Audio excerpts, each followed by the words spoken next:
ಈ ಕಾಂಗ್ರೆಸ್ ಅವರು ಈ ಸಿದ್ದರಾಮಯ್ಯ ಡಿ ಕೆ ಶಿವಕುಮಾರ್ ಗಲಾಟೆಯಲ್ಲಿ ಯಾವತ್ತೋ ಸರ್ಕಾರ ಬಿದ್ದೋಗ್ಬೇಕಾಯಿತು. ಎಮ್ ಎಲ್ ಎಗಳೆಲ್ಲ ಕಾಯ್ತಾ ಇದ್ದಾರೆ. ಈಗ ಗ್ಯಾಂಗ್ಗಳು ಸೇರ್ತಾ ಇದ್ದಾರಲ್ಲ, ವಾರ್ನಿಂಗ್ ಕೊಡ್ತಾ ಇದ್ದಾರೆ. ನನಗಂತತೆ ಈ ಸರ್ಕಾರ ಹಿಂಗೆ ಇದೇ ಥರ ಅಧಿಕಾರದ ಹಸ್ತಾಂತರ ಆಗಿದೆಯೋ ಇಲ್ಲೋ ಅನ್ನೋದು ಗ್ಯಾರಂಟಿ ಇನ್ನೂ ಗೊತ್ತಿಲ್ಲ. ಅಂದರೆ 2.5 ವರ್ಷ ಅಗ್ರಿಮೆಂಟ್ ಆಗಿದೆ ಅಂತ ಡಿ ಕೆ ಶಿವಕುಮಾರ್ ಪದೇ ಪದೇ ಹೇಳ್ತಾ ಇದ್ದಾರೆ. ಸಿದ್ದರಾಮಯ್ಯ ಅದ್ರ ಬಗ್ಗೆ ಚಕಾರ ಎತ್ತಾ ಇಲ್ಲ. ಜನಗಳು ಕೇಳ್ತಾ ಇದ್ದಾರೆ ಆಗಿದ್ದರೆ ಆಗಿದೆ ಅಂತೇಳಿ, ಇಲ್ಲ ಅಂದರೆ ಇಲ್ಲ ಅಂತ ಬಾಯ್ ಬಿಡ್ತಾ ಇಲ್ಲ ಸಿದ್ದರಾಮಯ್ಯನವರು. ನನಗನ್ನಿಸ್ತೈತೆ ಸಿದ್ದರಾಮಯ್ಯ ಕುರ್ಚಿ ಬಿಡೋ ರಾಮಯ್ಯ ಅಲ್ಲ, ಕುರ್ಚಿ ಬಿಡೋ ರಾಮಯ್ಯ ಅಲ್ಲ. ಅವರೆಲ್ಲರೂ ಕೂಡ ಸಿದ್ದರಾಮಯ್ಯ ಡಿ ಕೆ ಶಿವಕುಮಾರ್ಗೆ ಪಂಗನಾಮ ಹಾಕೋದು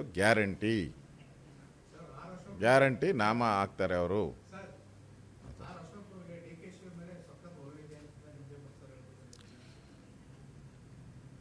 ಡಿ ಕೆ ಶಿವಕುಮಾರು ಈಗಾಗಲೇ ರಾಜ್ಯವನ್ನು ಲೂಟಿ ಮಾಡಿರೋರ ಪಟ್ಟಿಯಲ್ಲಿ ಅವರೂ ದೊಡ್ಡ ಹೆಸರೇ ಅವ್ರದ್ದು. ಅಂಥವ್ರ ಜೊತೆ ಯಾರೂ ಸ್ನೇಹ ಬೆಳೆಸೋಕ್ಕಾಗಲಿ ಹೋಗೋ ಪ್ರಶ್ನೆನೇ ಇಲ್ಲ. ನಾವು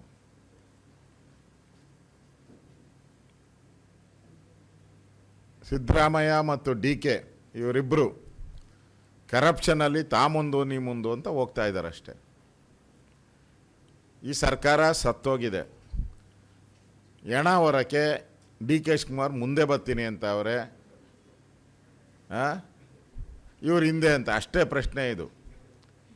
ನಮ್ಗೆ ಯಾರಾದರೆ ಏನು, ಯಾರ ಡಿ ಕೆನ ಆದ್ರೂ ಅಷ್ಟೇ, ಸಿದ್ದರಾಮಯ್ಯನ ಅಷ್ಟೇ ಆದರೆ ನಮ್ಗೆ ಅದ್ರ ಸಂಬಂಧನೇ ಇಲ್ಲ. ಅವ್ರ ಪಾರ್ಟಿ ವಿಚಾರ ಅವ್ರು ಏನಾನ ಮಾಡ್ಕೊಳ್ಳಿ.